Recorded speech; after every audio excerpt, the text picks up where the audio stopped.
তো আজকে আমরা ৫ টা খুব ইউজফুল শব্দ সম্পর্কে জানবো।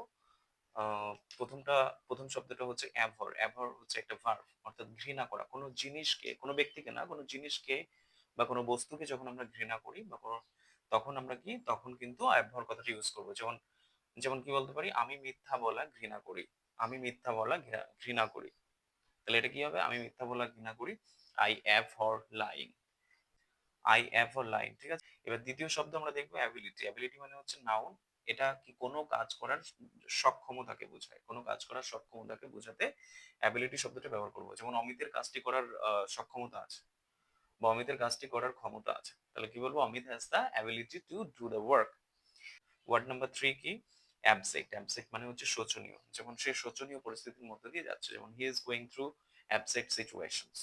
ঠিক আছে? নাম্বার ৪ কি রয়েছে? অ্যাবলেস। অ্যাবলেস হচ্ছে একটা অ্যাডজেক্টিভ যার অর্থ হচ্ছে প্রজ্বলিত।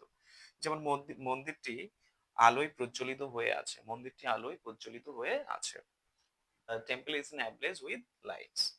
আমরা বলতে পারি।